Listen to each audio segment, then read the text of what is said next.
It's Dew Time with Pastor Steph.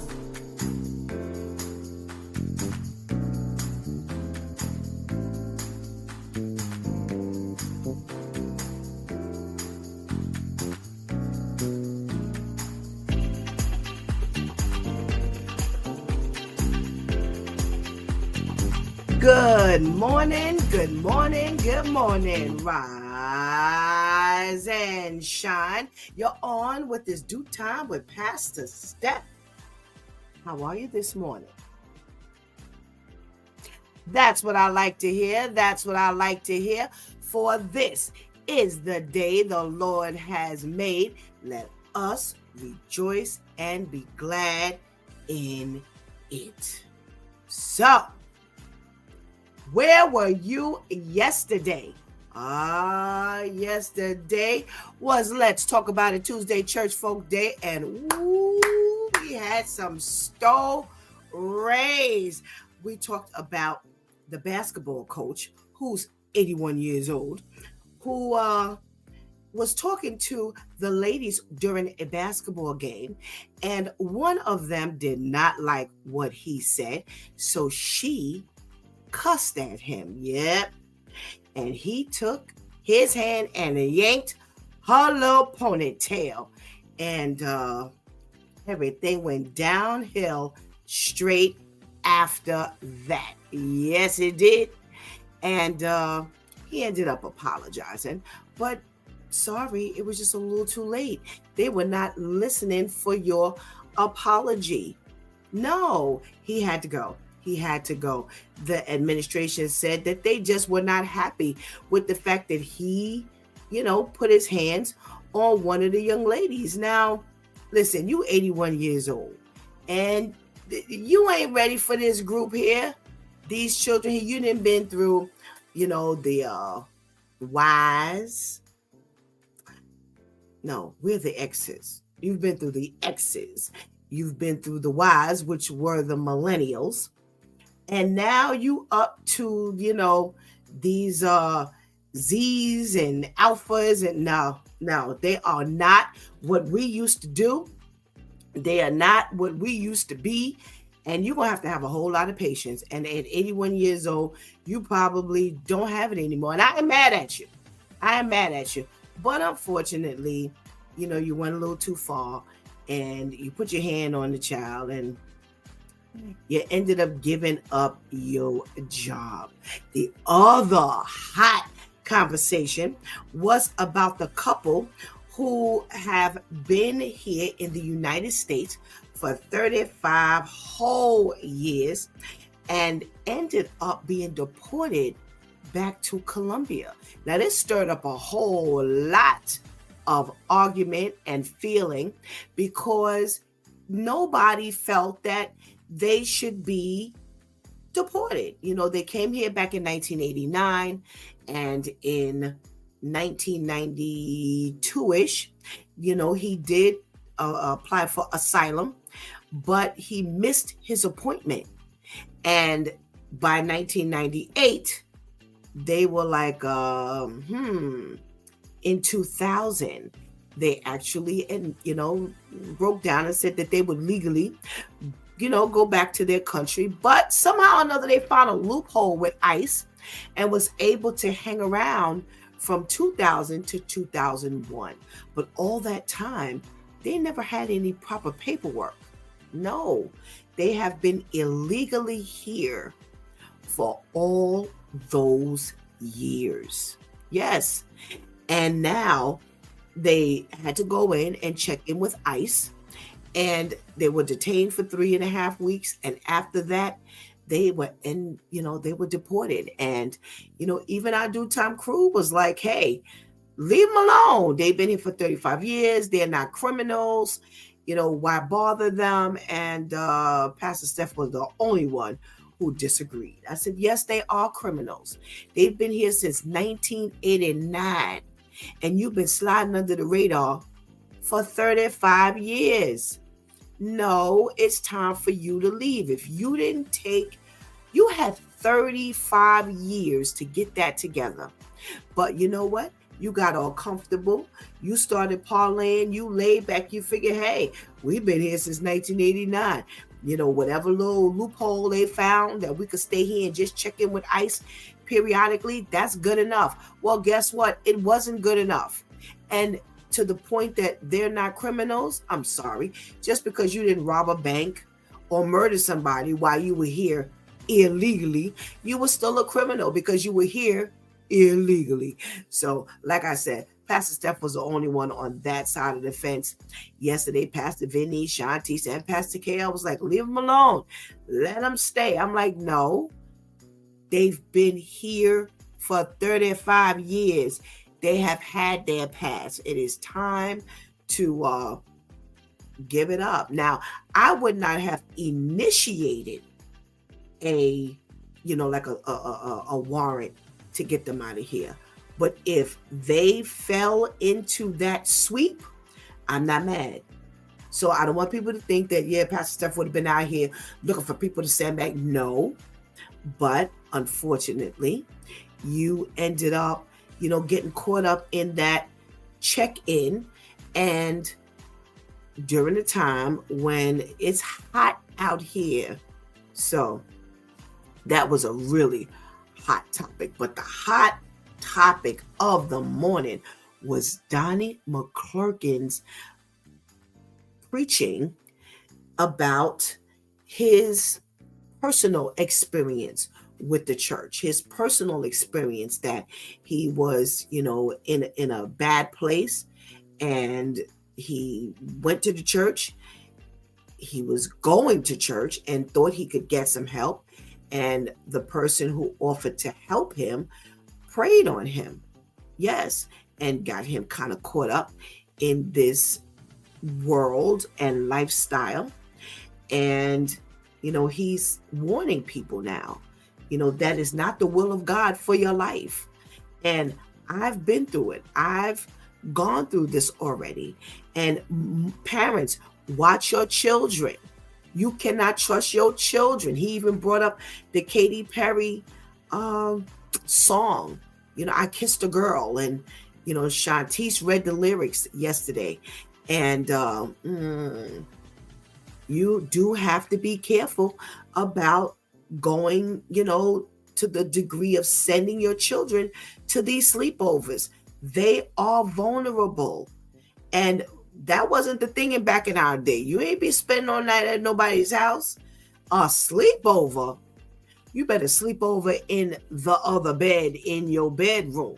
Yes, there ain't no sleepover where you go in somebody else's house and sleep. And he brought up such good points yesterday in that video that we showed. So, there were a lot of wonderful points that the Due Time crew made. And listen, we've got to be very, very careful, even in the church, with the church folk. They cannot be trusted all the time. You've got to make sure that you are not being sought out. You are not being preyed on, even as an adult. Yes. Let me tell you something. These people smell you. Yes. They can tell who is who. They can tell what you're about, even if you're not standing there with a bullhorn. Because I remember him specifically saying, and this is like well over like 10 years ago, he talked about how the mothers of the church saw little tendencies in him, and they were like, excuse us, sorry, come on over here. Let us teach you how to beat a tambourine. Let us talk to you about how you sit and how you talk and how you walk. Oh yeah, the mothers of the church had grabbed him up at one point to try to redirect him, because they knew that those wolves are out there. Oh, they sniff around for them sheep. So you want to make sure, that you watch over your children in a special way, especially if they have these tendencies very young in life. Now, I'm not only talking about in the church, and he wasn't necessarily only talking about in the church. He was talking about period, but he was also letting you know that church ain't the safest place for them to be without you having the proper discernment, as you should, to guard and watch your children. So, I mean, we were just filled with hot topics yesterday on Let's Talk About It Tuesday. We sure enough talk about it. And that's how we spent our Tuesday. Well, it's Wow Wednesday, everybody. We are halfway there through the week. And we good. Yes. And we got to give God thanks for being just that, for being good. All right. So, I'm going to turn you over to our girlfriend Vivian in a few minutes. So go ahead and get that healthy breakfast. Go ahead and tell somebody that It's Due Time with Pastor Steph is on. And whatever you do, don't go anywhere, because we will be right back.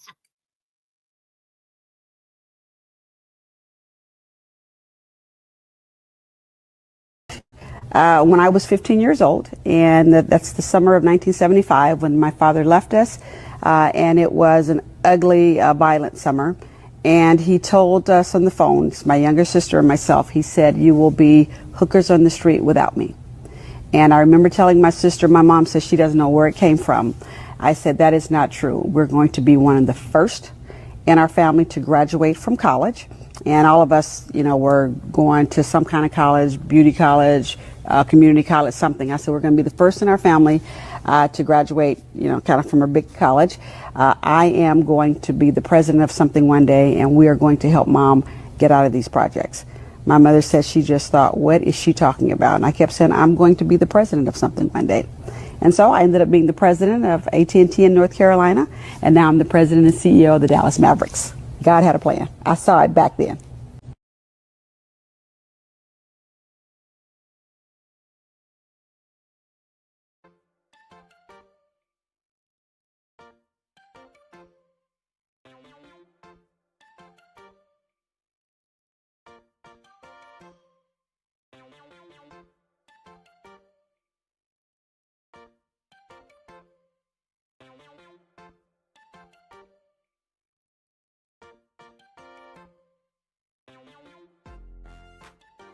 Ooh, what a testimony. Good morning, and good morning again. Welcome back to It's Due Time with Pastor Steph. And it is Wow Wednesday, everybody. What a testimony. We just got finished talking about just acknowledging God in your life and how God can turn things around for you. Now, imagine your father telling you and your sisters and your brothers that you ain't gonna be nothing. He even went to severe. Yes, he went severe on them. You gonna be of this. And she had that determination in her. Didn't understand what that determination was about. It's okay, but let me tell you something. When God plants something down in your heart, in your spirit, and you know that you know you're going to do something, you know that you're going to be about something, that ain't going to be me. And speak life into that thing. And here she is, the president of the Dallas Mavericks basketball franchise. Is Dad still alive, I wonder? I would love to ask her that question. I hope he is. I sure hope he is, to see exactly what he spoke against. So, woo, I love that. When I caught that one, I was like, that's the one we're playing. Yes, yes, and yes. So if you're in the room, you know how we do. You got to let Pastor Steph know so I can say a hearty good morning. Good morning, our girl Ketty. Hey, thank you so much for joining us. Good morning. Thank you so much. Thank you so much. Thank you so much for the compliments on my shirt. Thank you so much. Hey, good morning, Lady Tamika. Giving God thanks that you're with us this morning. Looking forward to chatting with you and seeing your beautiful face today. Hey there, my guy Terrence. How are you? Good morning, and thank you so much for joining us this morning. And we got our boy Serge up in the house. Hey, Serge. What's going on, my brother? All right. Thank you so much for joining us. Well, it's that time for Socially Conscious, and we got our girl Vivian. So let's just say good morning to Viv. Good morning, Viv. Good morning. Happy Wow Wednesday. How are you, Pastor Steph? I am well, thank you. How are you? I'm doing well, thank you. Good, looking bright and shiny and, all ready for our Socially Conscious segment. You know what I always like to ask you. What you got for us today? All right. Now, the news was very sparse, but I did my best. So today on Socially Conscious, we are starting off with a concerning recall. Reports say just as the infant formula crisis of 2022 has disappeared from the memory of American parents, comes a word of a new formula fiasco. The presence of harmful contaminants, including arsenic and lead, have been found in some of the leading brands, according to a Consumer Reports investigation. So CR, Consumer Reports, tested 41 types of powdered formula. They tested established formulas, newer and popular brands, as well as imported options. And they say about half of these samples contained potentially harmful levels of at least one of these contaminants tested for. They say, even though half tested positive, that this is still good news because many of them are still safe choices. So you might have to do a little research, but there are some safe choices out there. Specifically, 21 were deemed to be top choices by CR, such as Similac Advanced, Enfamil Gentle Ease, and Earth's Best Organic Dairy, and 10 good choices, including Similac 360, Total Care, and Kendamil Organic. So again, you may have to do your research because there are some safe ones out there, but there are a lot of ones out there that were contaminated with either arsenic or lead at harmful levels. So if you know someone out there, or if you are a parent yourself and you're using powdered formula, make sure that you go to the websites and and make sure you find out which ones are safe and get rid of those that you have that are not safe. Next, we have an investigation into homeless shelters, which is inspiring new legislation. Reports say a new state bill would add more oversight to homeless shelters after an investigation exposed that many taxpayer-funded facilities are plagued by violence, mismanagement, and low rehousing rates. They say Assembly Bill 750 would build an existing state law that was supposed to only add basic checks on homeless shelters, safety, and sanitation, but it would now be added in order to fix these issues.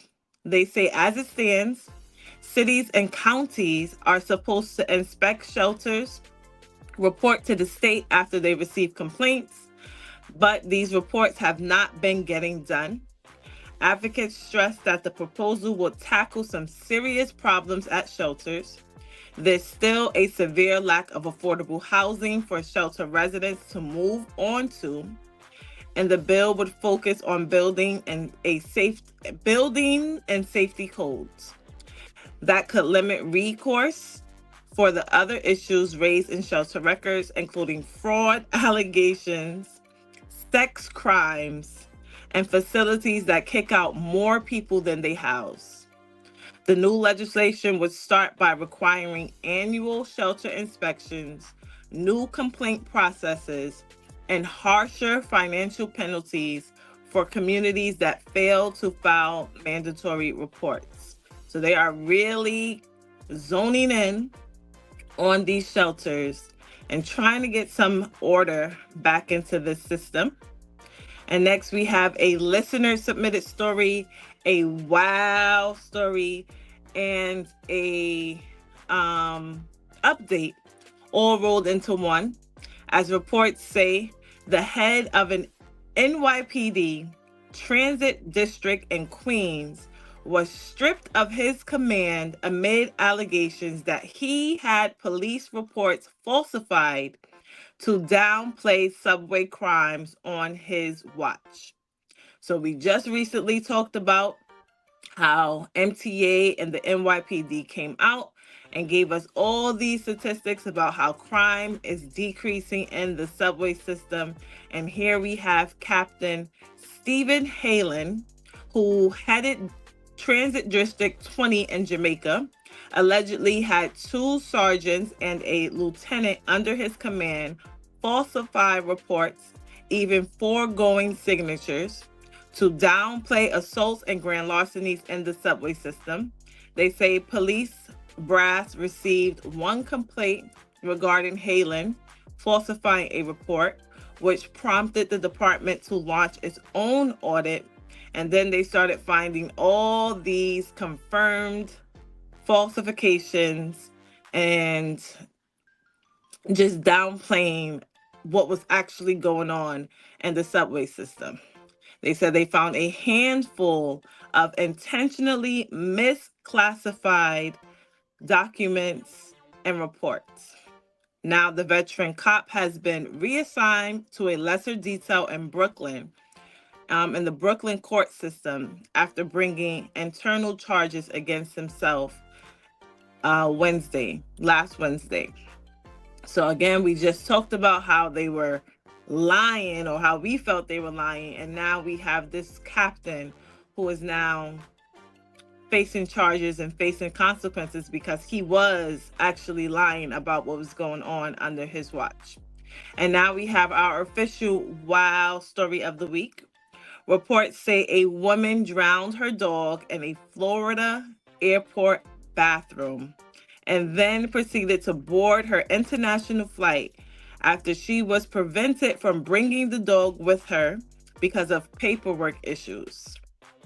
According to the U.S. Department of Agriculture, dogs traveling from the U.S. to Colombia must be accompanied by a veterinarian-issued health certificate and a rabies vaccination certificate. The woman did not have these things to prove that her dog was fully vaccinated and in good health. She is identified as Allison Agatha Lawrence, 57 years old. She was arrested in Lake County on March 18th, which was more than 3 months since the felony was committed. So a janitor was the one who found the dog. The janitor says that she walked in earlier and had seen this woman in the stall cleaning up water and dog food from the stall's floor.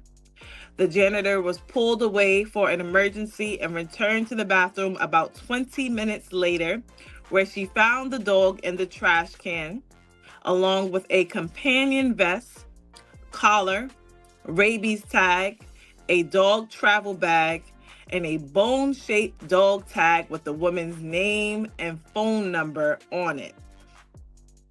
Airport surveillance cameras captured the woman speaking for about 15 minutes to the airline's agent with the dog in tow. They also captured her walking into a bathroom near the ticketing area with the dog and then exiting the bathroom without the dog less than 20 minutes later. The woman then went outside the terminal building re-entered a short time later, passed through security all over again, and boarded the Colombia-bound plane.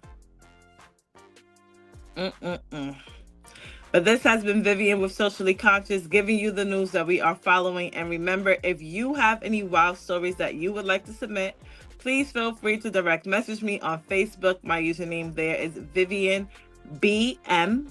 And come back every Wednesday to find out if your story has been chosen.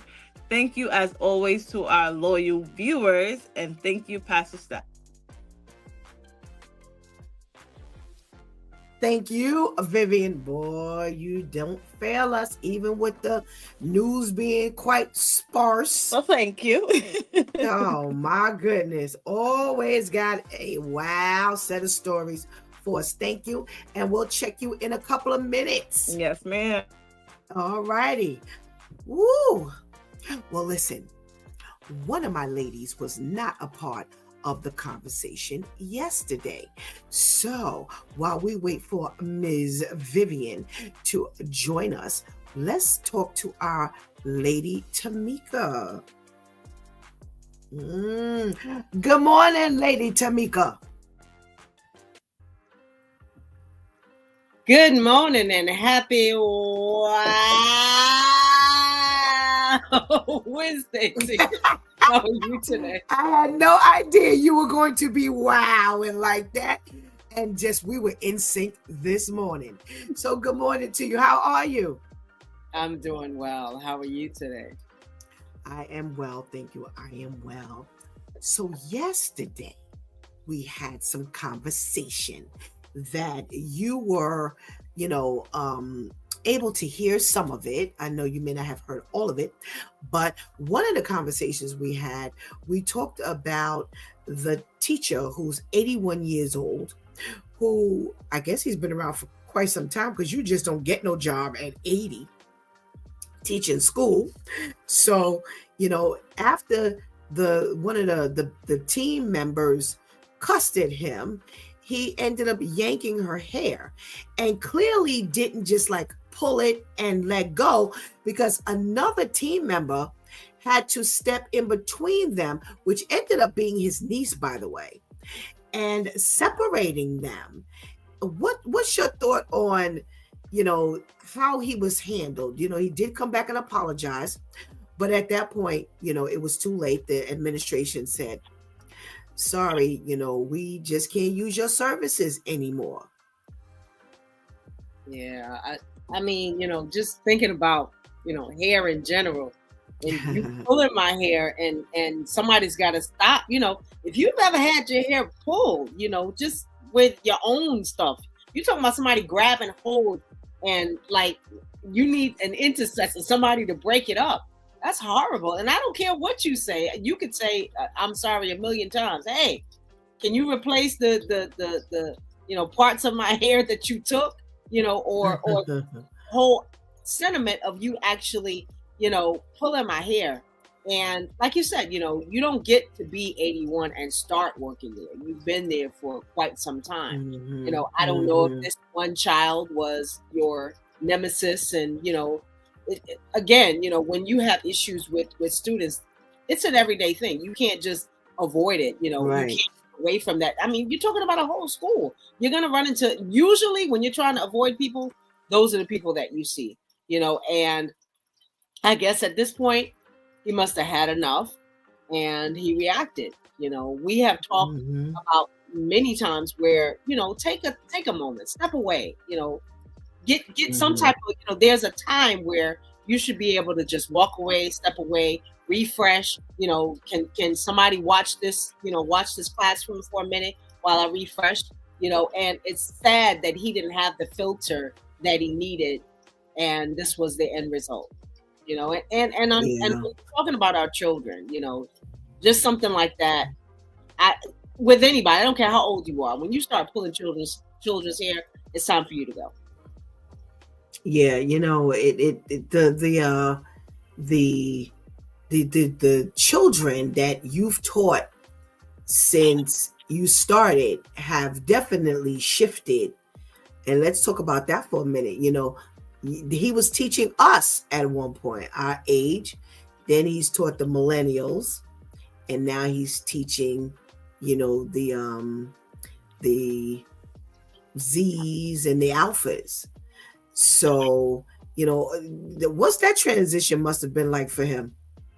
Well, I mean, Al and I have talked about it in great detail because he's been in the school system at least 2 decades, so he's seen transitions. Not only that, he has worked with students, and now he's fostering their children and their grandchildren.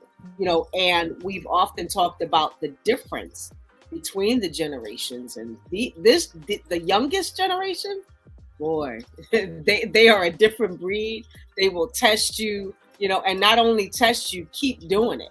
We keep hearing things that are happening, children assaults and teachers. We just talked about that, if not last week, a part of this week, and it's a different set of people. They don't mind cursing. Our generation, if we did a curse, we look around and see, who's over there and then cursing in, back up a little bit. This generation will tell you what to do and then stand there and boldly look you in your face as if you don't know their family, you don't know their relatives, they don't know what you know, but it doesn't matter to them.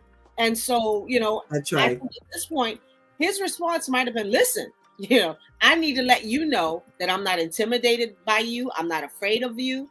And unfortunately, his means was the wrong means. However, he did get his point across, even if he had to say sorry afterwards. Absolutely. Absolutely. Now, what's your thought on the couple from Colombia who was here from 1989? And they just, through all the years up until 2021, they were given an opportunity to get this paperwork together so that they could be legal here in the United States. And that just hasn't happened. And now here from 2021 up until 2025, they've been definitely here illegally. And now, their family is in an uproar, their children, they feel that, hey, they haven't committed any crimes, and, they're good people and they should not be deported. What's your thought? I feel sorry for them, in the fact that, they haven't done any wrong. They've abided by the rules. However, the major rule is you came from another place, and there are protocols with that. If I was in somebody else's country and I didn't follow the protocols, then it's only right that I be sent back. The sad part is that I guess at this point you got comfortable, and you appreciated what you had, but you didn't do what you need to do, and sadly the end result is you end up having to go back home. I'm sorry, but those are the rules. You have to go by the guidelines of the place that you're living in. Absolutely. Absolutely. We just had a video play, and I'll talk to you and Shantice about this really quickly, where there was a woman. She said she was like 12 years old back in 1975, and her father told her pretty much she and her sisters, when he left, they weren't going to be about anything, and she refused to accept that.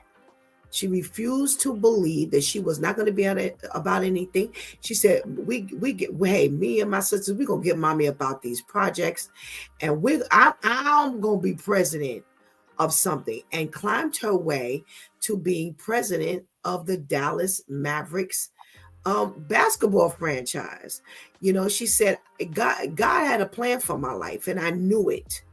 What does that say for, us believing that we can be greater and God coming through for us?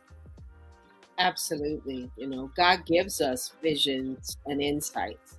And it behooves us not to just get comfortable with just status quo. And if God is giving you that insight, whether it's a dream, a focus, you keep getting this this thought, or drive. Sometimes he gives you this drive to do something, but because what other people say, other people do, people are real good for, as soon as you start establishing a dream and you verbalize to the wrong person about that thing, and then it feeds into you. You allow that to feed into you. And so it's important that if God gives you something, that you go ahead and do it, because you don't know who you're blessing by answering the call. Simply answering the call. All you got to do is answer the call and follow through, and don't allow anybody else to dim that vision. He gave it to you for, and now pursue it. Absolutely. Absolutely. Amen. Let's say good morning to Shantice and see what she thinks about this come up. Good morning. Good morning, ladies. How are you? Good morning. Well, thank you. So listen, I'm the president of the Dallas Mavericks, despite the fact that my father said something different. God had a plan for me. What say you about just trusting that inner feeling to press your way into being somebody? I wish I had that confidence at that age. It has a lot to do with believing in who you already are, even before that part of you manifests. And I just read the verse of the day, and I'm paraphrasing. It was saying, because you are God's chosen people, sanctified, meaning legit, valid, and set apart for God and loved directly by God, he requires that you have certain traits, and that is automatically going to equal to success and being prosperous. And doesn't mean you're not going to hit some trials and stuff, but you're gonna not only make it, but you're gonna excel. And to hear that, a lot of us, unfortunately, a lot of us little girls, regardless of our, race, nationality, whatever, we hear that a lot from our fathers, even when they don't verbally say those words. But you walking out on me says you ain't about to be nothing. When you leave and I still try to reach out to you, as a little girl, or when the women grow up, and even as, adult children, and you still shrug me off. You're saying those things. You ain't gonna be nothing. You just gonna be a bum. You're just gonna be a hooker.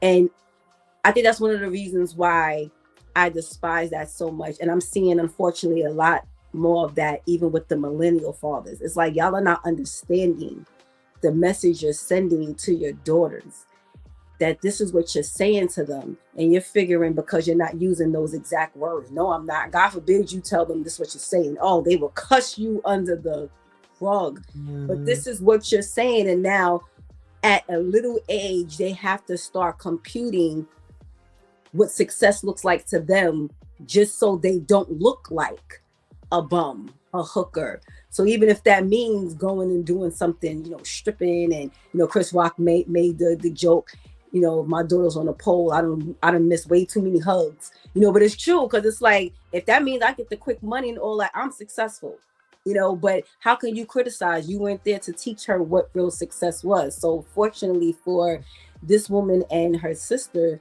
they were able to rise above those odds and excel. They weren't only successful, but like she said, right. I'm the president, I'm the CEO of 2 brands that are well known, not even up and coming brands, but AT&T and the Dallas Mac. What? Yeah. And as a Black woman, that is amazing. Absolutely. Let's chat with Vivian for a quick minute before we get to her socially conscious segment and see what she thinks about this whole concept of just being a little girl and just knowing that not only am I going to be someone, I'm going to just elevate so high that I am going to be over something. What does that bring to your mind when you think about just that seed being planted so early in life, Vivian? Really a good mindset to have. I had a parent tell me similar things when I was younger, and I never understood the type of people that can hear something like that, and instead of saying I'm going to prove you wrong, they use it as an excuse to be nothing. I never understood that. Right. Well, my mother said I ain't gonna never be nothing, so I ain't nothing. I never understood that. So definitely a good mindset to have if somebody at any age were to tell you you're gonna be nothing, or you're not gonna be anything, or you're gonna be something but not, anything positive. Use that as an opportunity to pull yourself up and prove them wrong, not prove them right. Right.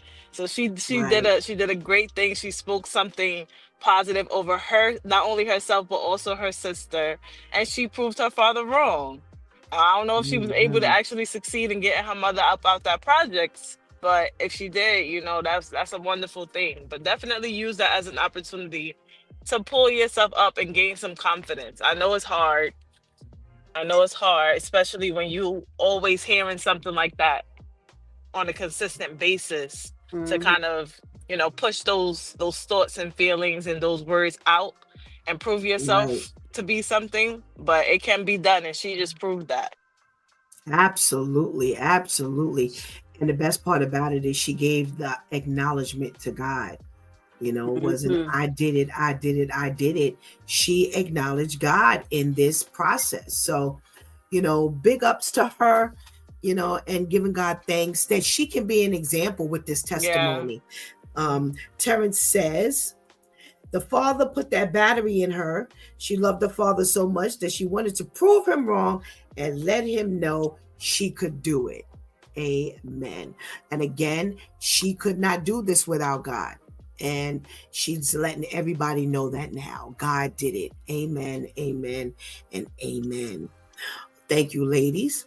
So let's get to this socially conscious news here. So we've got another recall, like Vivian said, back in 2022, where there were like crazy recall. There were no formulas that you could even buy back then. It was so bad. Well, they've got a new issue now that has surfaced, and some new formula contamination, arsenic and lead, that are found in some powdered formulas. And the report is there were many tested, and half of them contain those harmful contaminants. And you do have, on the bright side, you do have some formulas that you can still buy. You got to, do your homework. Vivian did list some specific, very specific Similac and Enfamil brands. And now, some organic formulas as well. But what are we doing here with our children's food, Tamika? It's so very scary, in this day and age with everything, went through the shortage, and then we had other mothers supplying, their breast milk to other people, and whether we're aware of it or not, lead is a major contaminant and a major danger for our children. You told lead in the you haven't even gotten you haven't even got the gaga goo goos out, at this point, and ingesting lead, arsenic, another danger, we get small contaminants of arsenic in our apple juice. I don't know if people are aware of that. It's a high content of apple juice that creates arsenic.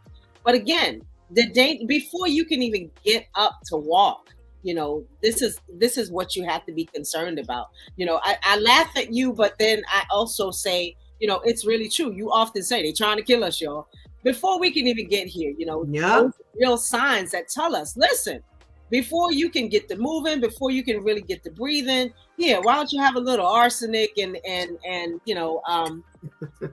here, before you can even get to functioning, you're trying to figure out why your children are acting crazy at birth. Lead and arsenic, all of the major dangers.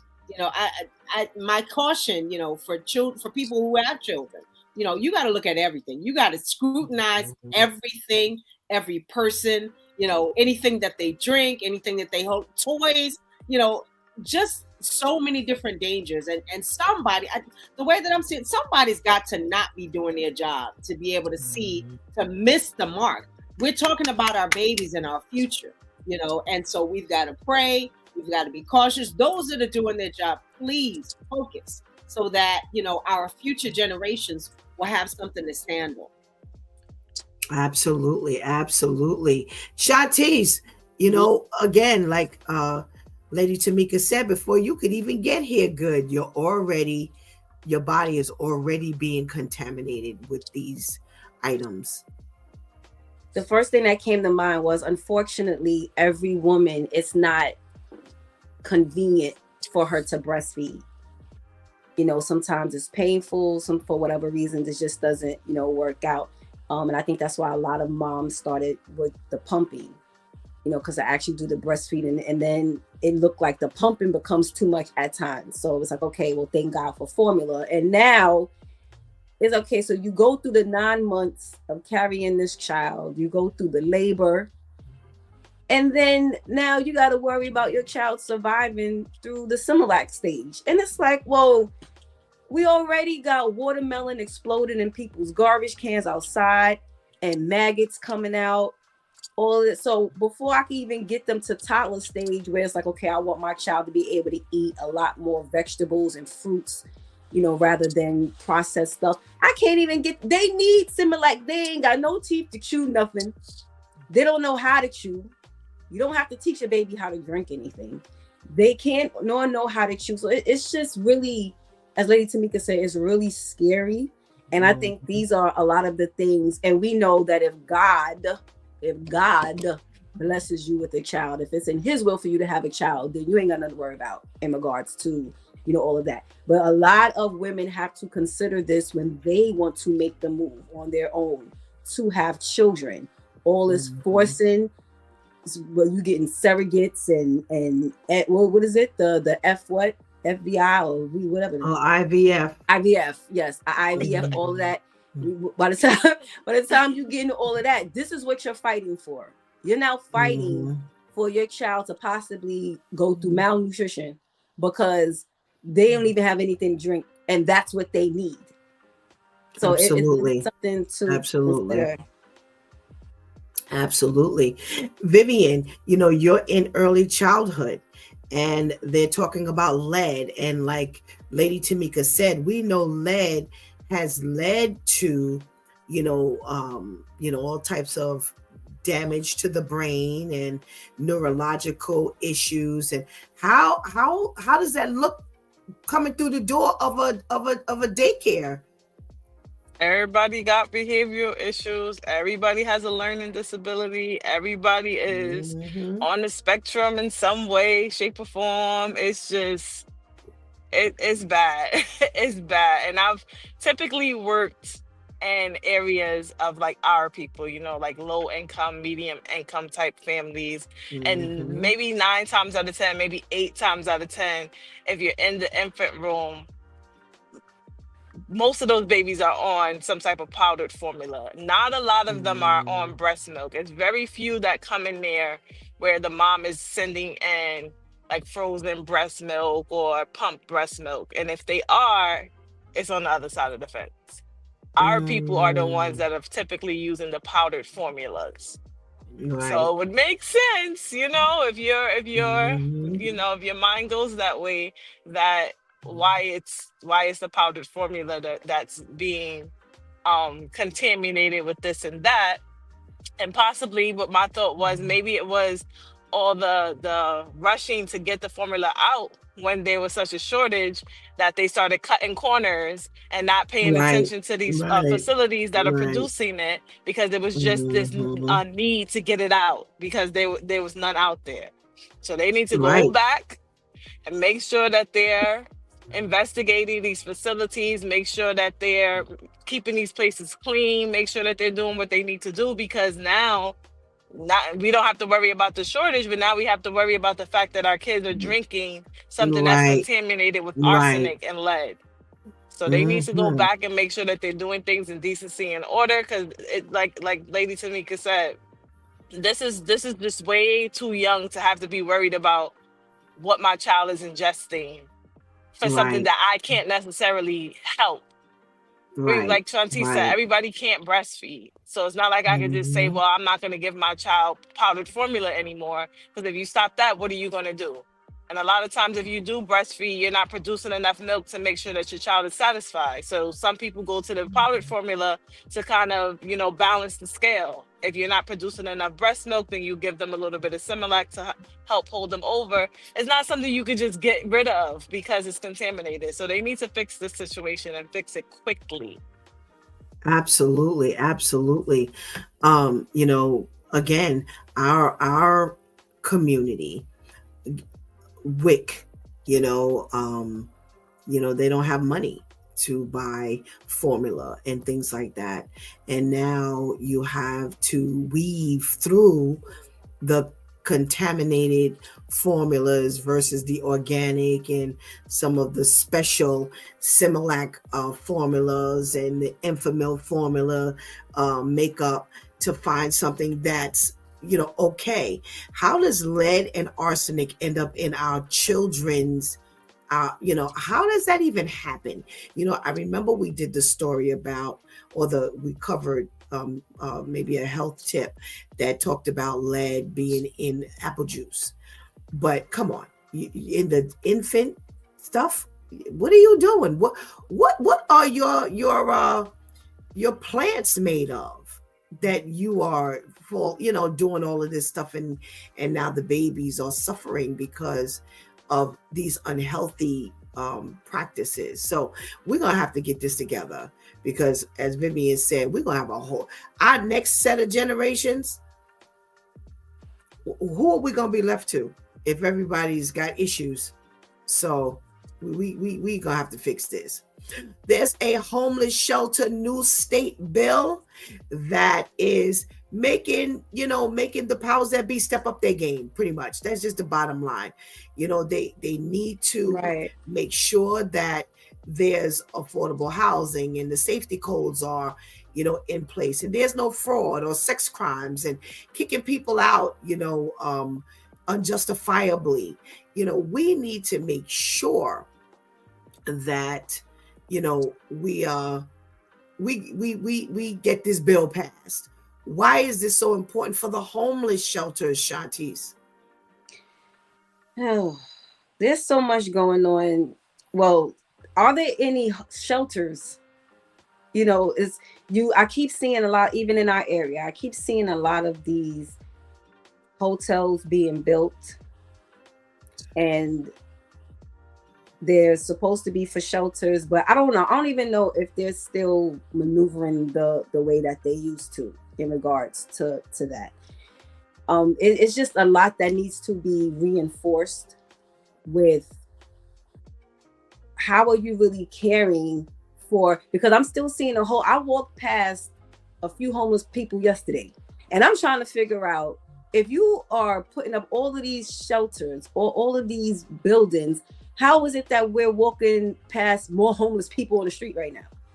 There's more homeless people on the street now with all these shelters going up than when there weren't any shelters. Like, how does that work? So are you going to the people who are just choosing to leave? Because I know a lot of people where that's a plan.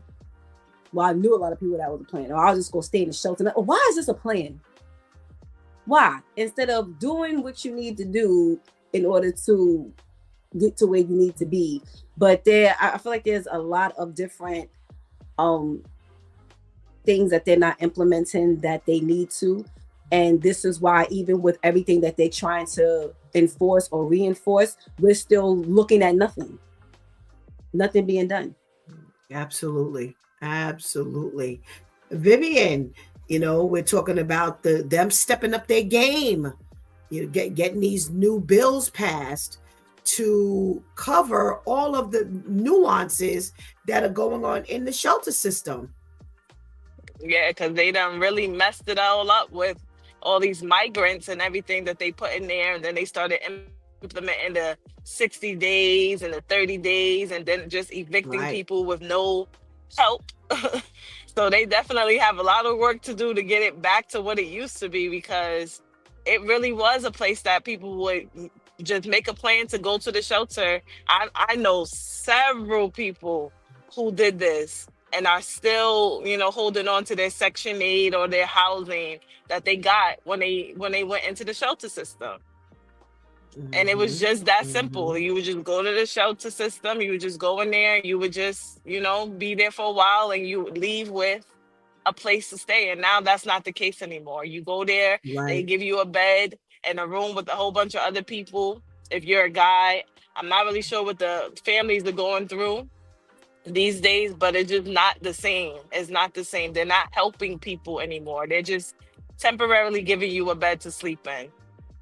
And it's not always in the best conditions because these places are just disgusting. So they have a lot of work to do to fix what they messed up.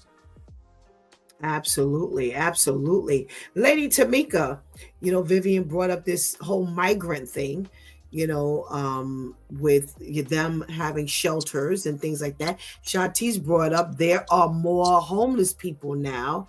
What's your thought on now they're passing this new bill that's going to streamline and improve supposedly all of these areas that need correcting?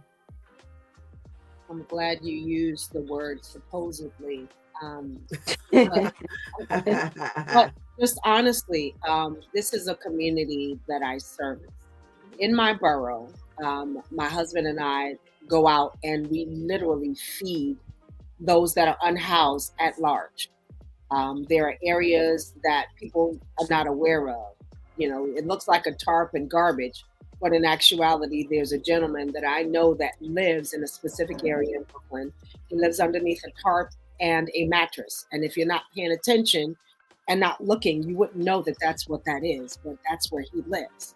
And we've spoken to many women that are unhoused, and they're unhoused by choice because they don't feel safe in the environment that they're in. Their lives are at jeopardy.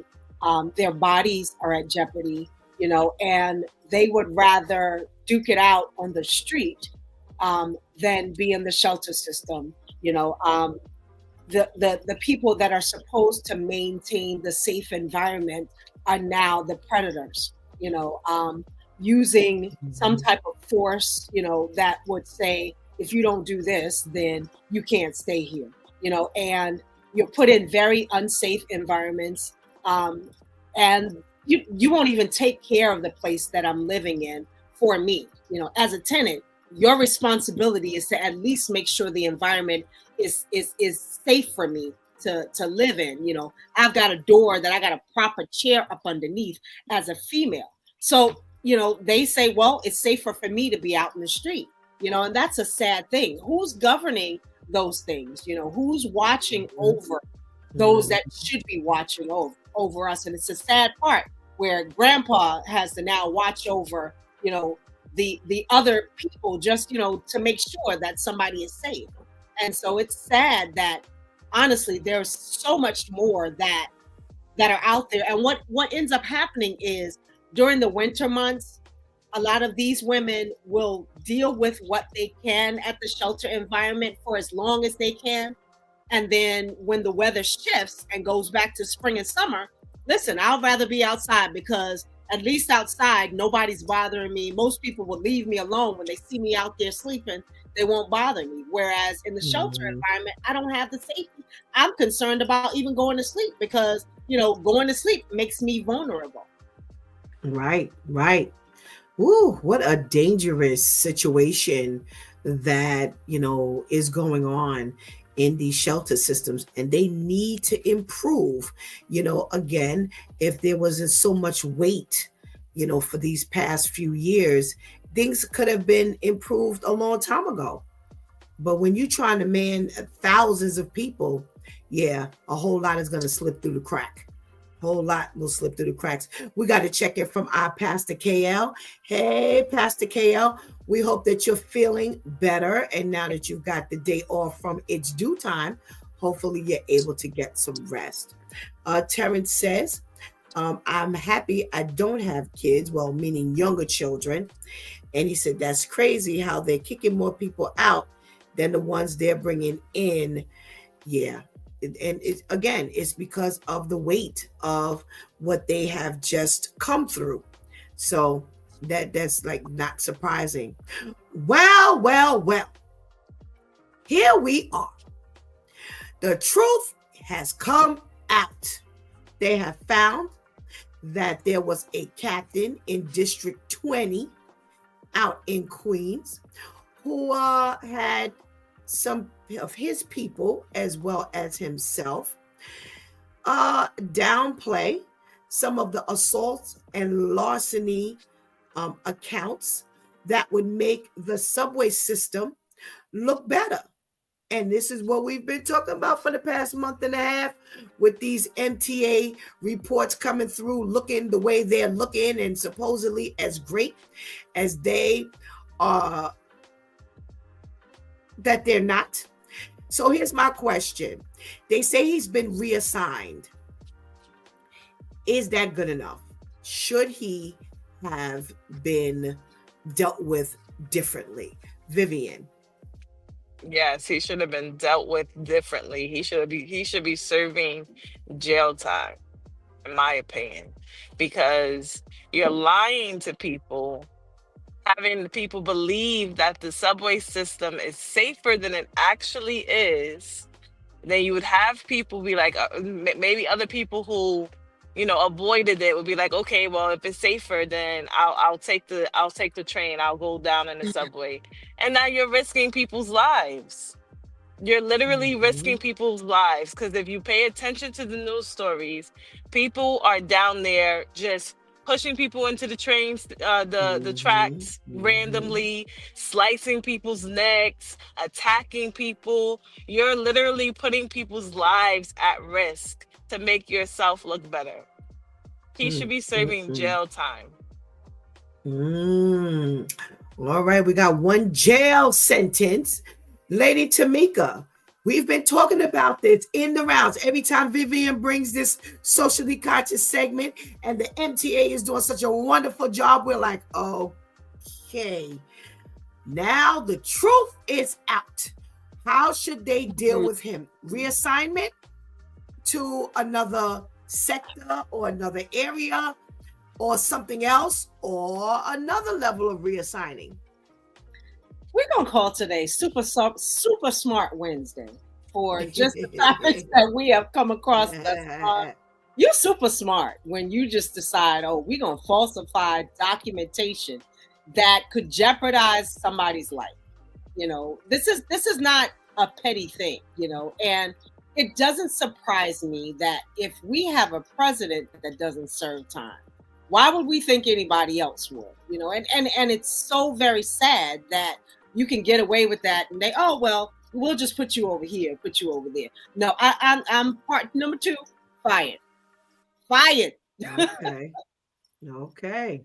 All right. So we got one jail and one fired. Shantice, how are you weighing in on this reassignment? Where should he be reassigned to? He should be the one that has to stop all the crime down there. So you see somebody about to push somebody, you need to push them out the way and let them push you on the tracks. You see somebody about to do that. It's just like, what is that? How and like I had to specify my once upon a time life.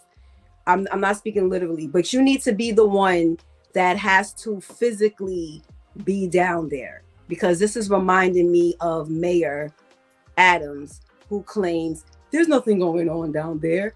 I rode the train, but you rode the train with the Secret Service agents and you concealing your identity. And what did you ride? One stop? You ain't do nothing. So now you should have to be the one who's actually manning what's going on down there. You should be fired from your position, and you should be hired for free. Like, no one pays you for this, but this is part of serving your time, because I agree, get arrested. Because there are a lot of people who probably try to take other routes to work or wherever they need to go because of all that they heard or witnessed or knew was going on down there. Now you're claiming that everything is fine. Now they figure they can go down there. I'm walking down the train steps, get ready to get on the train. Somebody just randomly slapped me. But you said crime is down.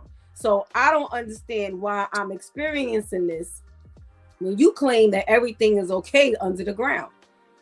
So it's more about your reputation than other people's safety.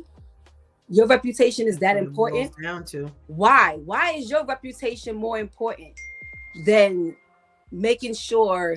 Because not only are you falsifying this, you're not even trying to cover it up. So in the meantime, you can do what you need to do to prevent what's going on. That's not what you're doing. You're covering it up also that you and whoever else can look good. That's what disgusting. They do. That's what they do. That's what they do. They cover it up so that they could look good. And that's what we've been accusing them of every time Vivian brings up MTA stats. We're like, okay, yeah, this ain't real. Look, we're looking at all the news, but yet, Right. you keep saying that the media is blowing this up. Oh, it's not really happening. The media is saying all this. If it wasn't for the media, it would be the media. Well, the media is null and void right now because Captain So-So says that it's safe and it actually is not. All right, on to because we do have a topic today and I want to grab it. This time we have a woman who drowned her dog in a Florida airport because in order to get him from Florida to Colombia, she had to have certain credentials for this dog. She had to have a veterinarian clearance and he had to have rabies a shot clearance. And clearly she didn't have this. So this 57-year-old woman decided that this is how she was going to handle the problem. Well, thanks to a janitor who walked in on all of this and came back later and found the dog dead, reported it. And now, here you go. They found who she was because of the tag on the dog that had her name, phone number, her name and address. Tamika, what we talking about here? Super Smart Wednesday. That's character number 2. This is exactly what I'm saying.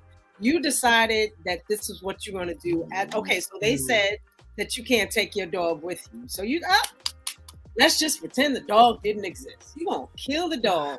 And you're so smart, you left your documentation so that they could follow. Even if you went somewhere, you can't avoid all of it. You got your phone number, your ad. Super Smart Wednesday. And there it is. It's sad that the dog had to die. You knew that there had to be paperwork. This is not something new. Or maybe you didn't know. There wasn't somebody that you could have said, can you hold the dog? I mean, I think there are some type of rules or something, you're going to have to do what needs to be done. Killing the dog. That was your example. That's horrible. It's sad that the dog would have to die because you didn't get your stuff in order. Horrible, horrible, horrible. Vivian, kill a dog. That's the answer. I know we don't like to claim mental illness for everything, but this sounds like mental illness to me. You didn't even think, let me go tie the dog on the bench and leave it there. You didn't think, let me put it in the bathroom and walk away. You had the thought of drowning the dog in the toilet so that you could still catch your flight.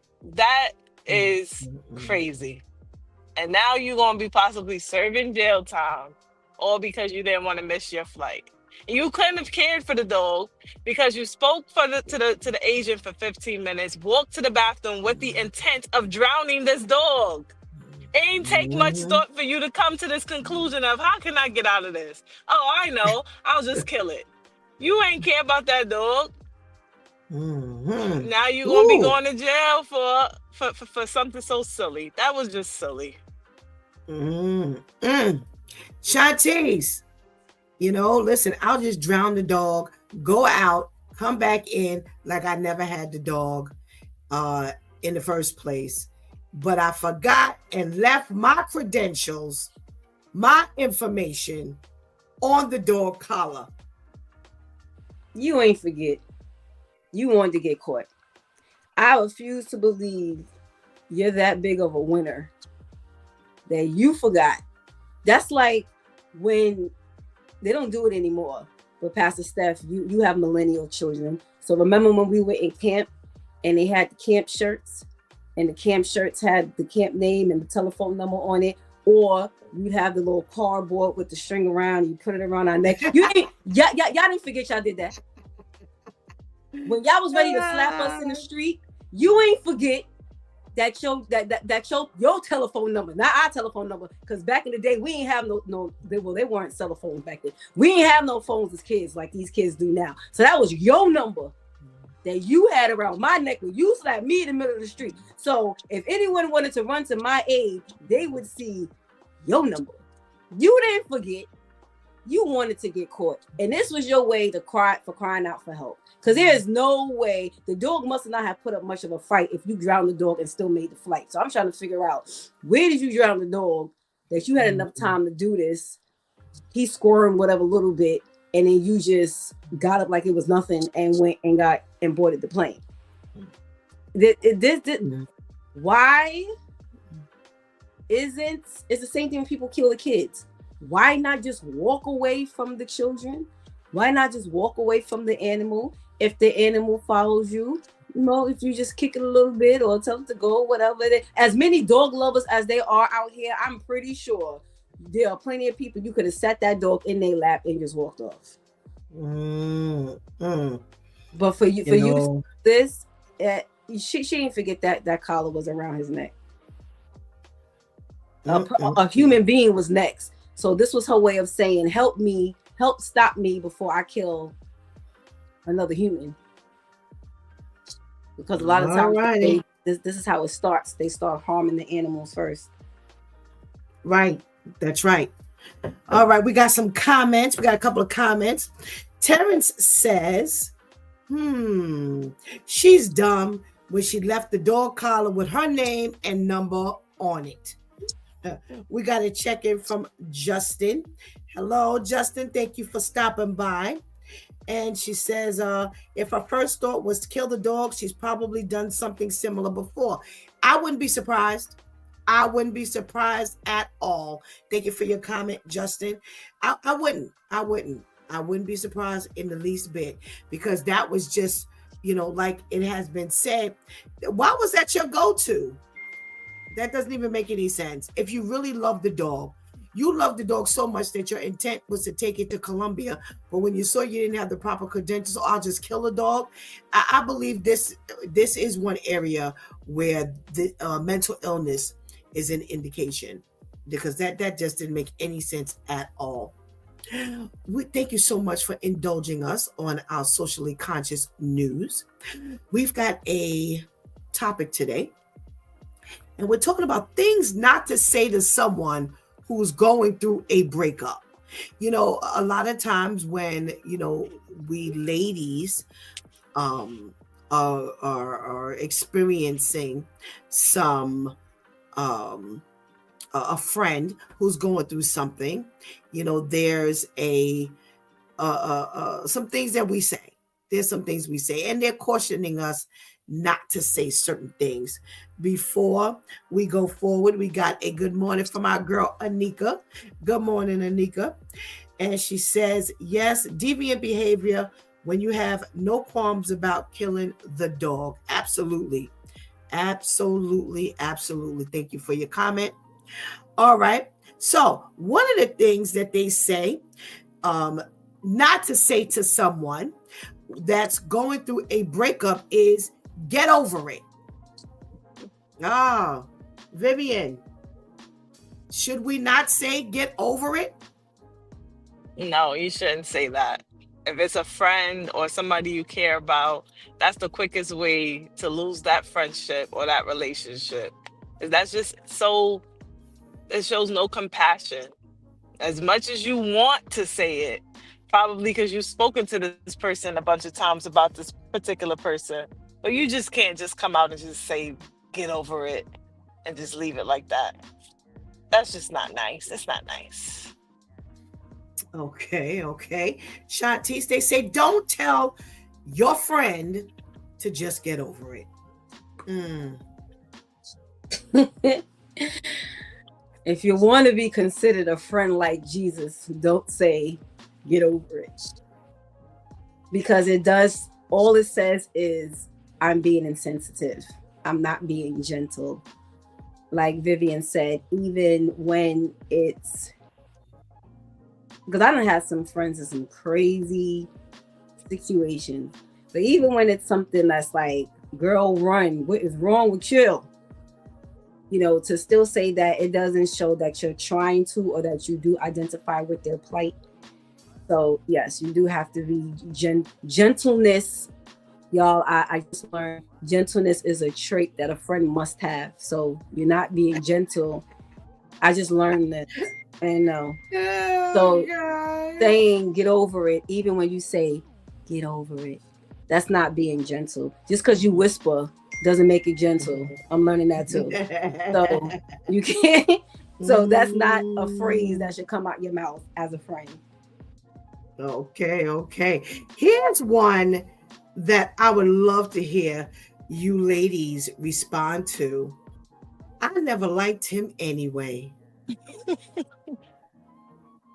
They say, don't say it. Don't say it.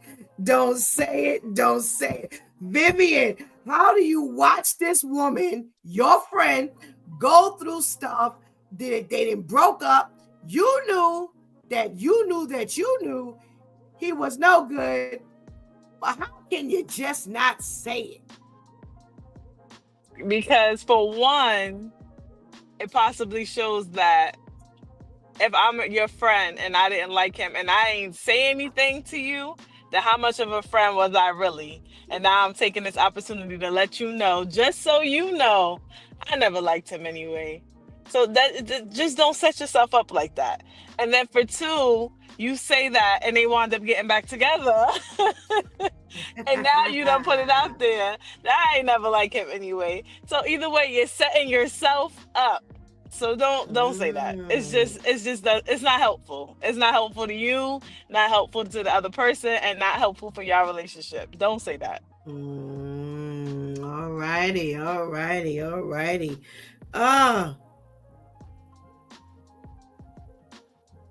Sarge, keep up. Keep this stuff up. Don't throw nothing in the basket. We ain't got there yet. Oh my goodness. Leave it to Serge to go way out into the ocean. But hi, Serge. Thank you so much. We'll get to that one. Okay. All right. Shantice, listen. How many times have you had a friend who you didn't like, and you didn't like her man, and you didn't say anything? First of all, that's 1 in a million. But now that they've broken up, they don't want you to say, I didn't like him anyway.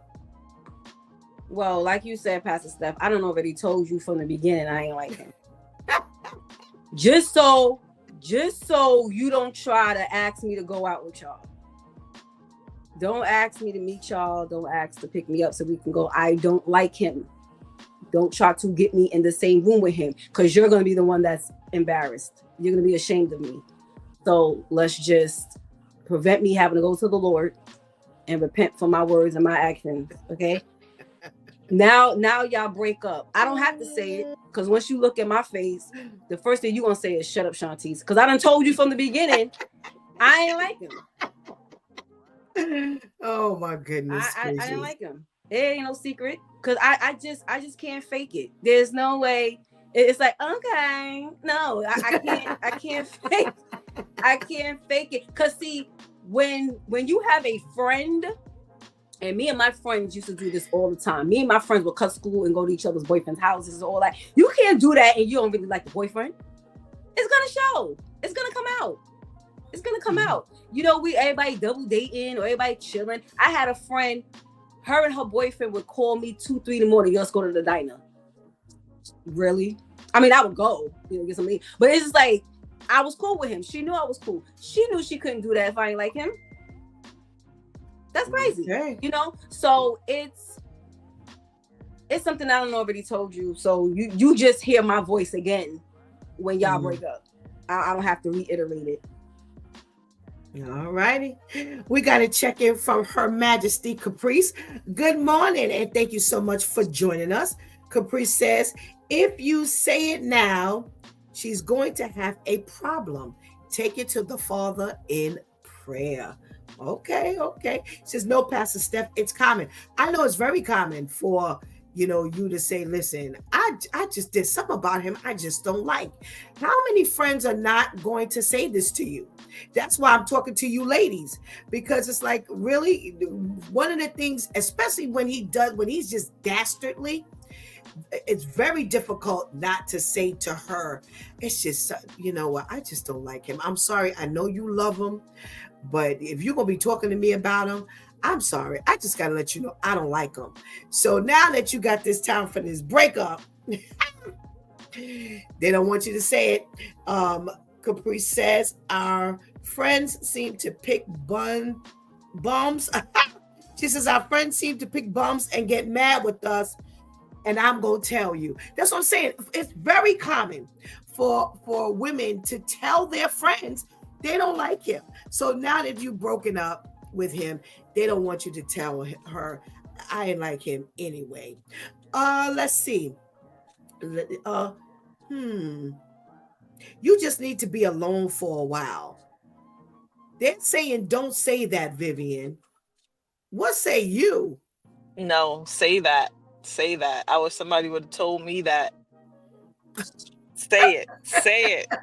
Say it. Say it with your chest, as they say. Tell them. Because a lot of the times women people just bounce from relationship to relationship to relationship. There's no in between. Either you with somebody or you're with somebody. There's never any in between. You don't take any opportunity to heal. You don't take any opportunity to get to know yourself and just work on yourself. You're just bouncing from relationship to relationship. So say it. Absolutely. Shantice, Yeah. they don't want you to say, you just need to be alone for a while. Why would you not say that? And you don't want to be my friend. Because if I see it, I'm going to say it. And I would expect you to say it to me. I probably wouldn't want to hear it. But that's what I'm learning. That's what friends are too. They say the hard stuff. And while you're bouncing from one bozo to the next, I need to let you know you're a bozo and you need to stay by yourself. Because now you're giving me a headache. Because that might come up. You giving me a headache. So yes, stay by yourself. Stop dating. Let yourself cool off. Okay. If you don't like it, then we ain't friends. Okay. Caprice says, I never go back once. I close that door. It's closed forever, ever and ever. All right. You should never say burning stuff, Viv.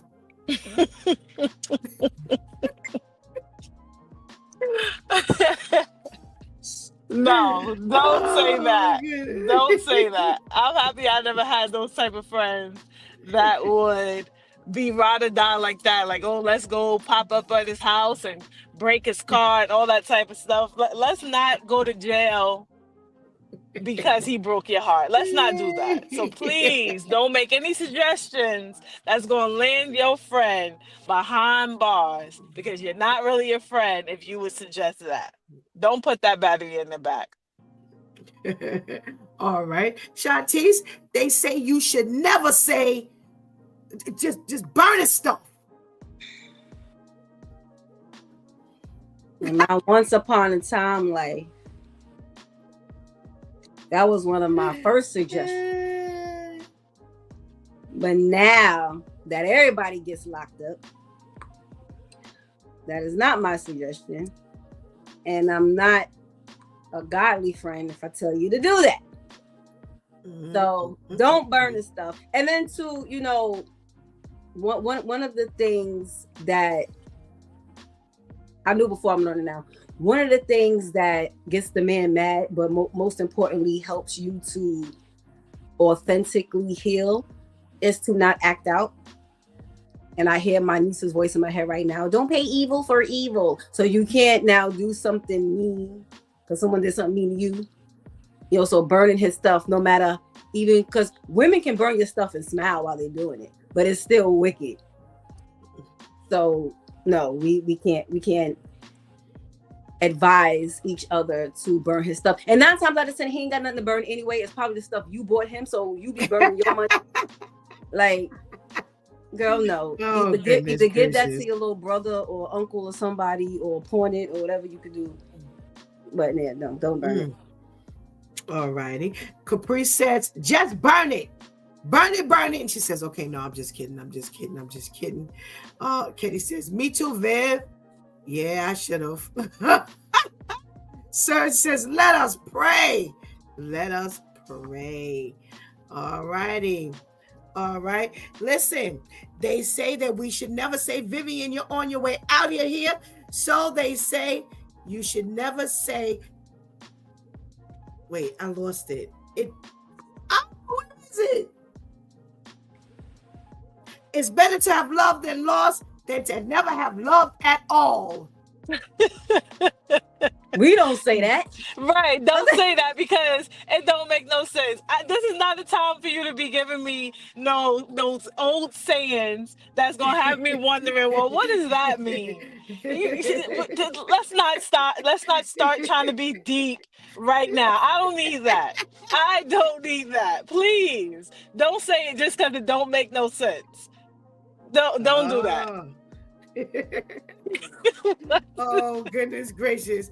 To Lady Tamika, we're talking about things they're telling us not to tell and say to our friends when they're in the middle of a breakup or right at a breakup, and they say you should never say it's better to have loved than lost than to never have loved at all.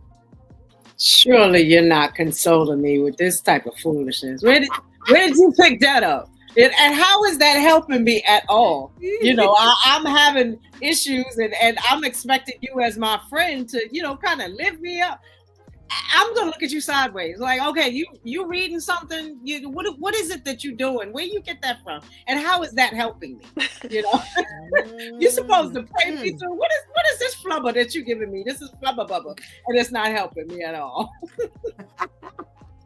All right. Vivian, we're about to lose you, and we want to say thank you for your contribution into today's conversation, and we pray you have a blessed day. Thank you. You as well. Have a good day, lady. Have a good day. Thank you. Really quickly, before we jump into Shantice, Capri says, somebody said that used to be her. That's right. We all got a former life. That's all right. She says, nah. Katie says, in my former life, I didn't burn his stuff, but I put what I bought in the garbage. All right. And Capri says, didn't need to experience that demonic man. Yeah. Is that what you're saying to them? Shantice, should you say it's better to have loved than lost than to never have loved at all? What in the Hallmark movie channel are you talking about? Yeah. I was like, we don't even say that.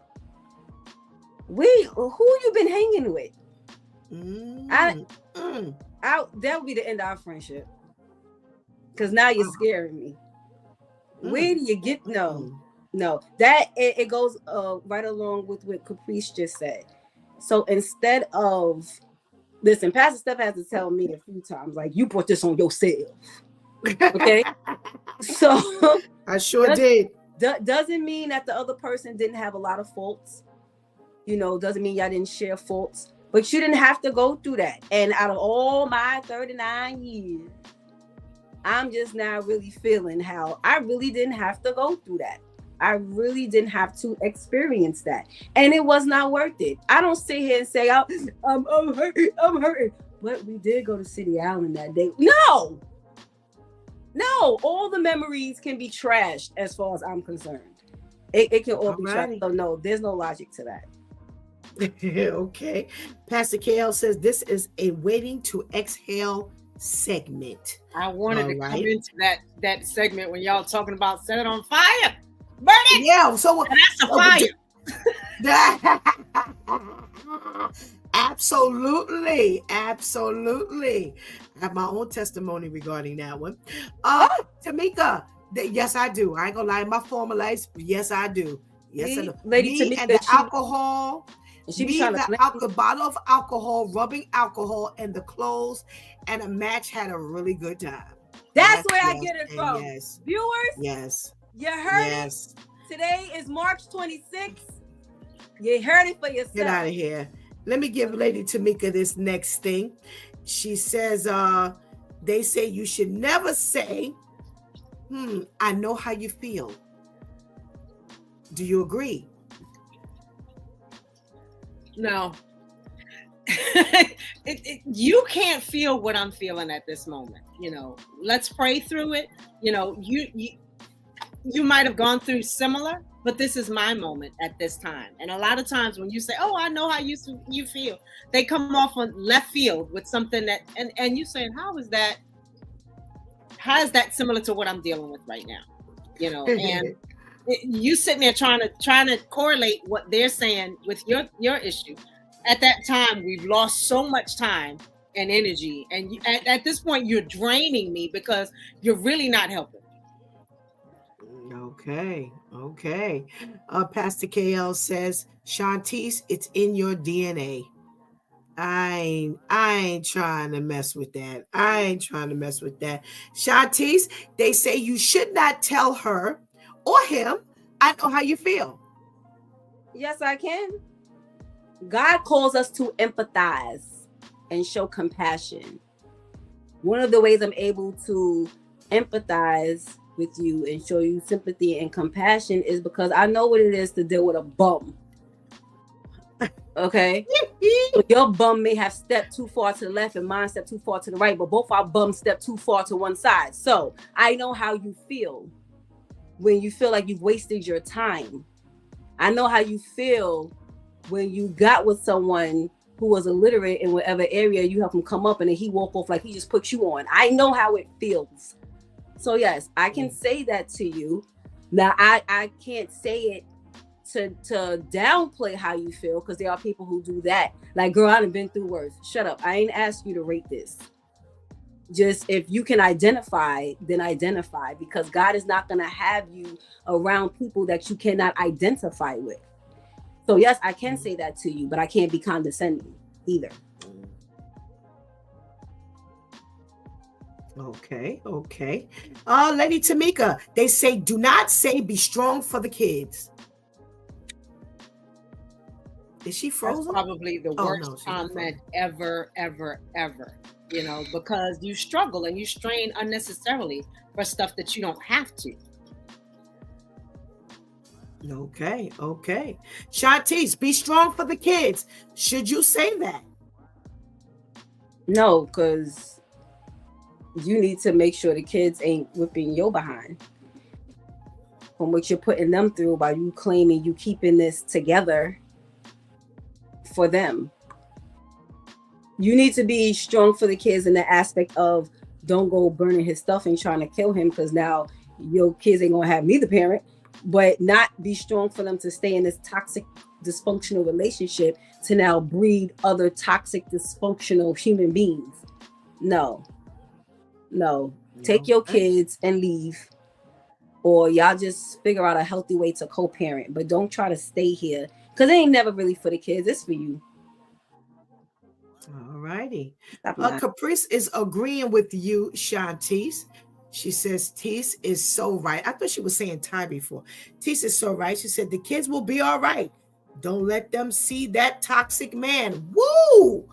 Absolutely, Caprice. Get him out of there. You got to get, nah. Be strong for the kids mean what? Wow.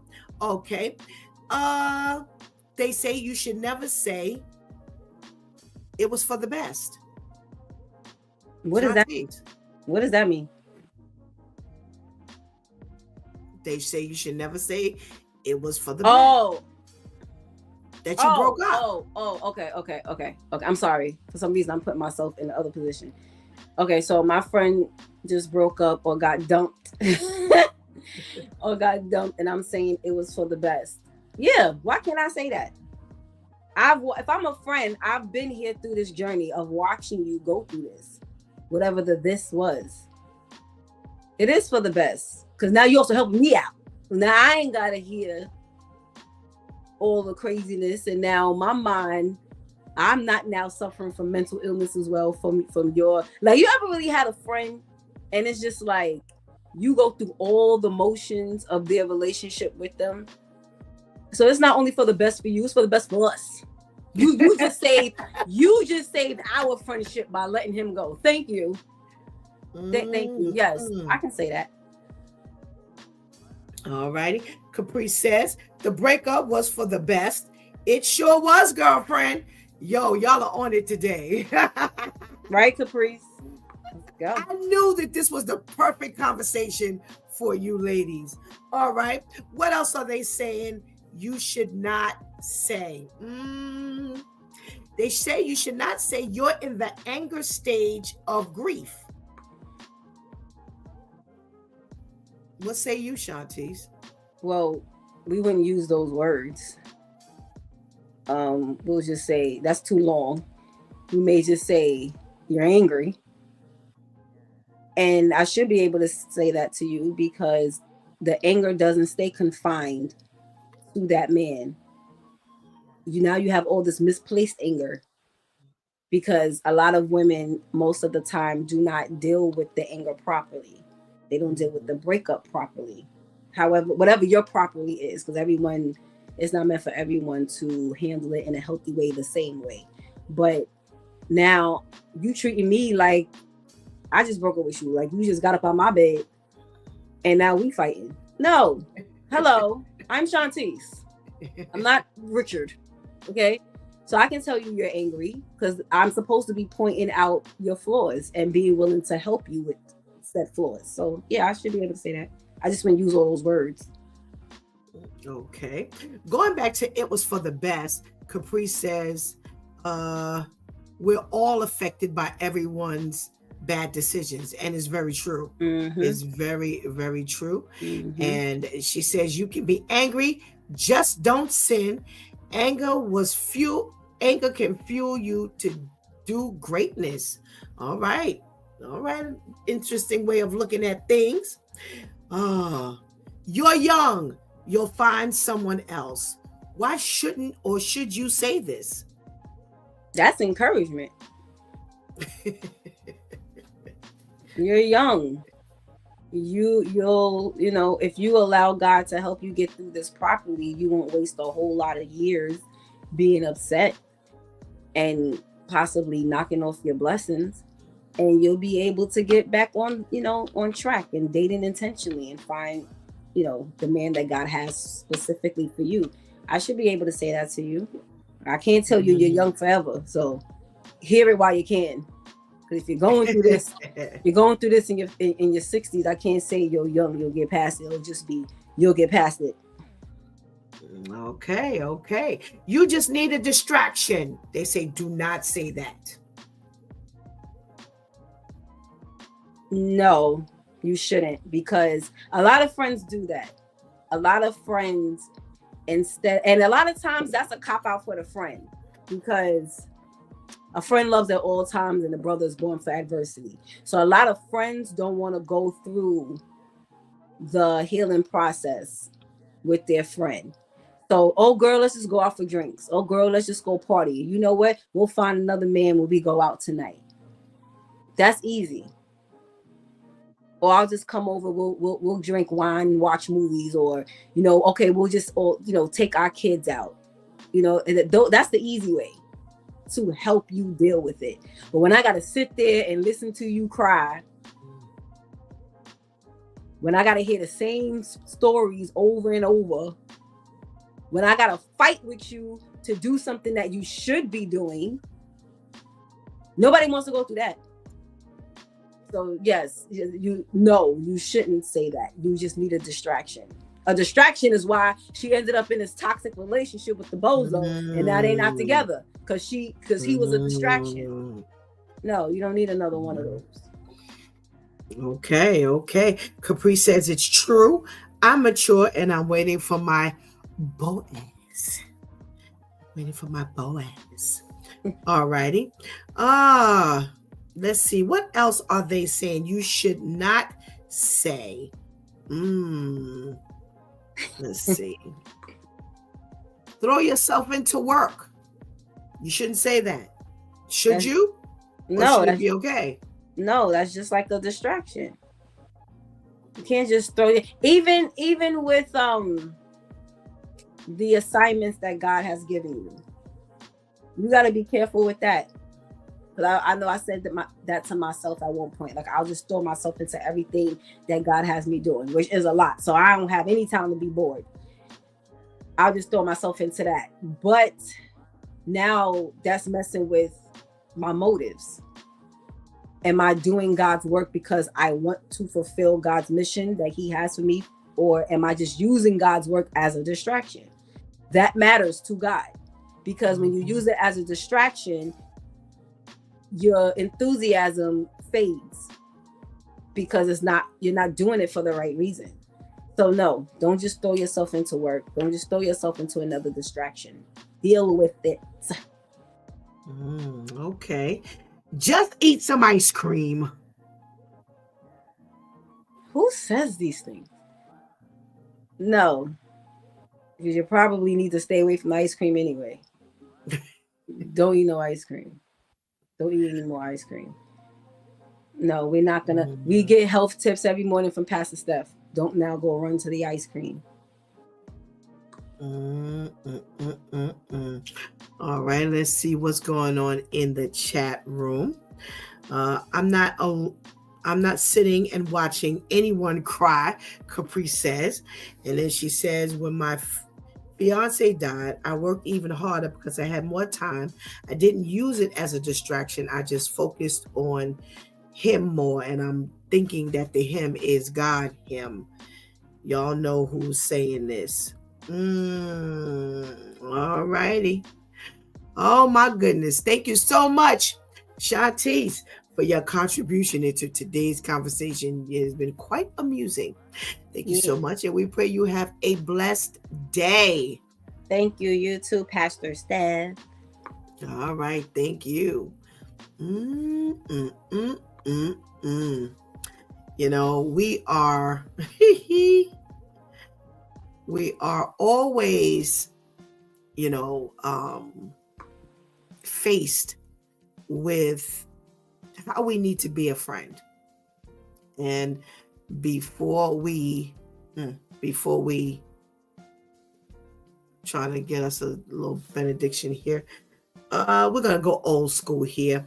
The Lord bless you and keep you. The Lord make his face shine on you and be gracious to you. The Lord turn his face toward you and give you peace. That's Numbers 6:22-26. Let me see what's going on before I go into this chat. All righty.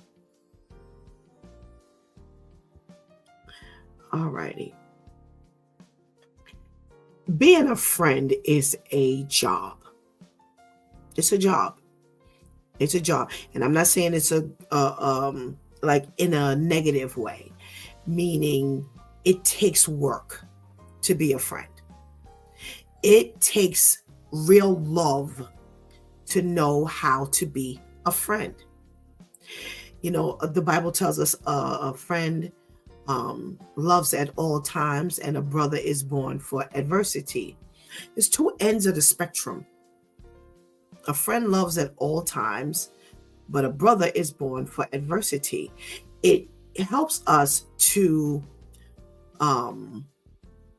understand how we're supposed to be a friend, that we're supposed to be able to say some of the hard things to you. We're supposed to be able to speak to you and understand that, I need to be gentle at times, and there are times I need to give that tough love. Not everything that comes out of your mouth to your friends is going to be something gentle. We had, you're not supposed to say you're too good for him. And yes, we can say that. If I know your potential and I know what God has done for you, in you, through you, and with you, then I can easily say, he's not good enough for you. If I'm not speaking from a level of jealousy, it should be easy for me to say, you're too good for him. Because if I know you, I know what God is doing with you. If we're friends, we didn't see one another come through some stuff. You didn't see your friend when she didn't want to do nothing, and you had to encourage her to go back to school and get a job, and then you watched her come up.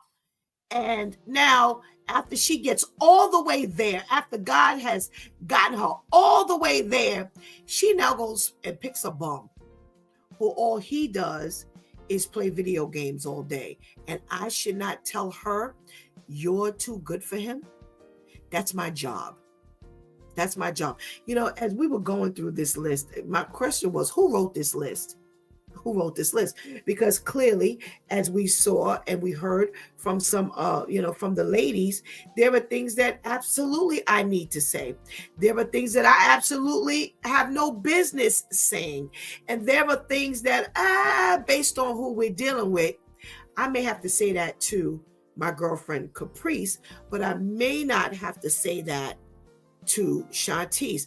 I may need to say that to Tamika, but I may not need to say that to Vivian. So, it also depends on what exactly you're dealing with, who you're dealing with, and everything in a, everything put together. We're not looking at friendship from one side and one angle. We have to be friends that are able to just kind of lay it out for one another. We have got to be friends that are honest.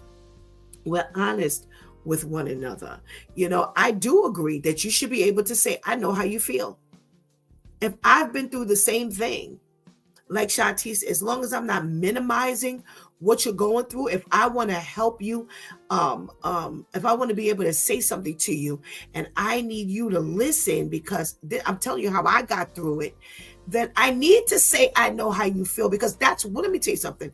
That's one of the biggest things people say to you these days. You don't understand. And I tell people all the time, I'm sorry, just because I don't wear stuff on my sleeve, or I'm not I don't look like what I've gone through, you can't tell me what I understand. Just because I haven't told you that I've been through it, you have no idea what I've been through. But because I look so great and I speak so confidently and positively, you don't know what it took for me to get here. So we should absolutely be able to say, I know how you feel. I think that would be one of the best things we're able to say is, I know how you feel. Because now you're letting the individual know you're not alone. You're not talking to someone that hasn't been where you are. And let me help you see how God has really worked on me, that I felt like I was like groveling at one point. But thanks to God, He has raised me. And that should serve as an encouragement. Again, like Shanti said, as long as you have the right intent in mind and you're not kind of, girl, I know how you've been, I know what you've been through, and you're trying to say that it's no big deal, then by all means you need to say that. I never liked him anyway. Like I said, most times you've already told her how you feel. Because let me tell you something. They're talking about what you say as of breakup time. if you've never liked what he was or who he was, she's complained about him before. And at that point, you've said, again, there's something about him I just don't like. Or, girl, I'm sorry, you can do better than this. You've said something about him. So by the time the breakup comes, oh yeah. See, listen, we talked about this before. He was not good, good for you back then. He's not good for you now. And, we need to work on your recovery right now. We need to work on you, moving past this point. And not that we're going to find some distractions, but let's take this to the Lord. Let's ask God to work on your heart. Let's ask God to ease the pain. Let's ask God to help you kind of just really take this all in and then break it down so you can see and he can show you what you did wrong or how you need to preserve what you gave him for someone who God is sending to you. See, there's something in what you say. There's something in everything you say. So when we hear the things that they're saying that we should not say, and you don't want me to say I never liked him anyway. You didn't already said it. And by the time the breakup comes, that's old news. There ain't nothing new to when I go to my girlfriend and I'm crying because we broke up, I know who I'm talking to. I know very well who I'm talking to. So I know she ain't never liked him. So if she said to me again, my feelings ain't hurt. I ain't twisted. No. Now this, I want to say hello. We got to check in from Evans, who's watching from Kenya. Amen. Thank you so much for, stopping by and joining us this morning. All right. So let's take this one. It's better to have loved and lost than to never have loved at all.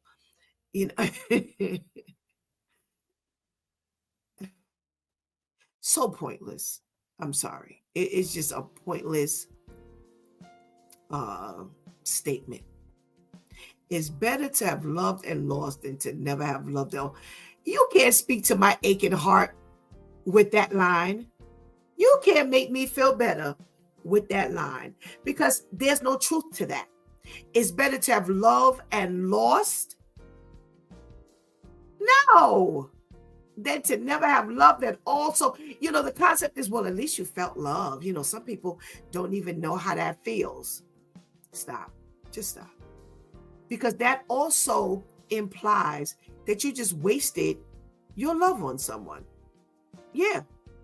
So I'm going to tell you, it's fine for you to have wasted 6 years of your love on someone who I knew wasn't good for you in the first place. But as long as you've loved, no, we got to find some different things to say. And that is definitely, I agree with the ladies. It is definitely, that's one line you don't want to say. It is completely pointless. All right. Just eat some ice cream. No, we're not going to say that. Now, here's why. We have to understand that emotional eating is paramount to how we move forward. If we are hurting and the first thing we do is constantly reach for the ice cream or reach for the cake, or we're going to reach for the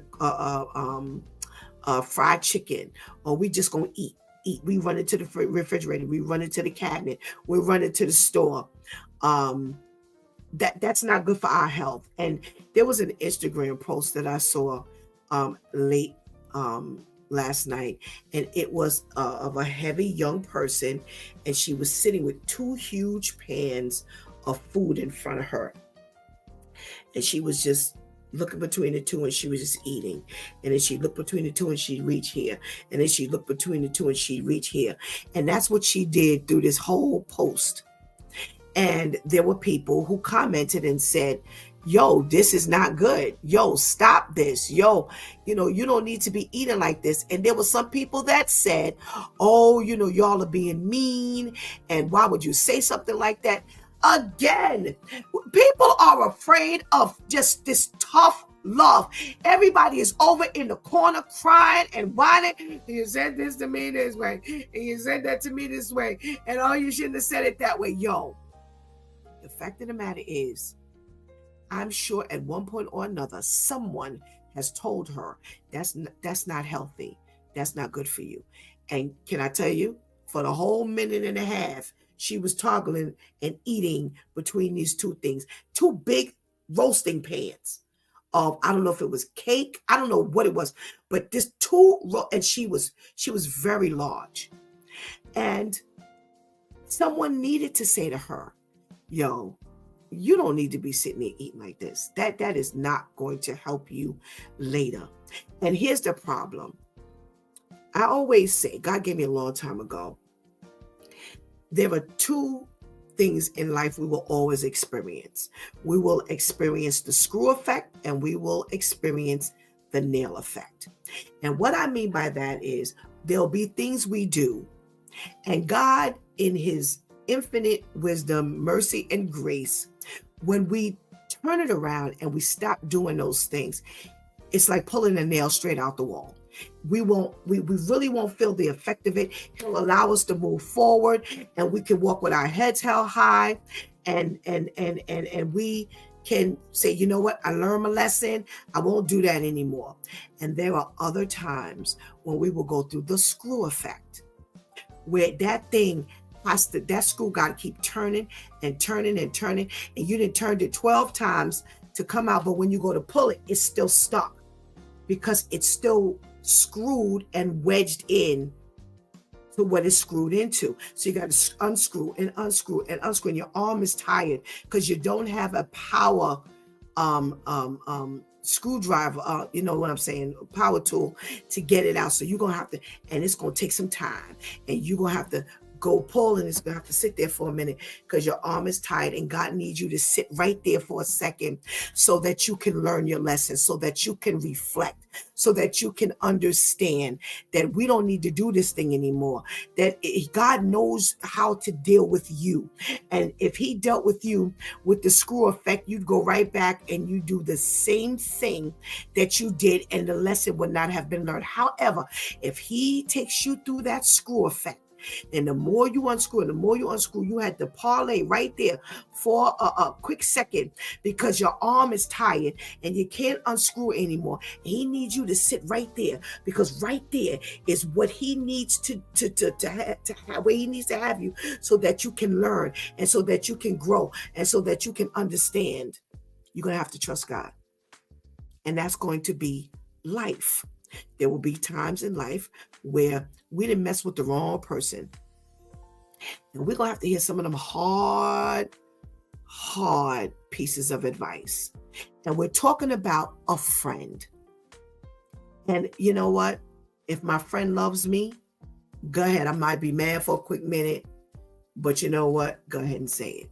Because that is the friend that loves at all times. You cannot dictate how God sends the message. But if God sends it through a friend, then you know it should be coming hard or soft.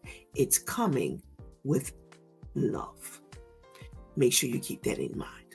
All righty. Oh, we got our craft corner. Hey, our girl Nicole, you know, you want your branded drinkware and some other stuff that she has available, make sure you hit her up. She'll be in that chat room. Get that information from the chat room. Oh, does everybody love the word? Oh, we've got a women's alliance called Word, Women of Recovery and Deliverance. So that's what this represents. And guess where it came from? It's personalized. Look at the color of the shirt and the color of the design. On point. Let it be done for you, honey. Trust me, you will not be disappointed. You've been watching It's Due Time with Pastor Steph. Join us Monday through Friday from 7 a.m. to 9 a.m. where we discuss matters of the heart, mind, and spirit. As you go through your day, be sure to set your mind on things that are above, not on things that are on the earth.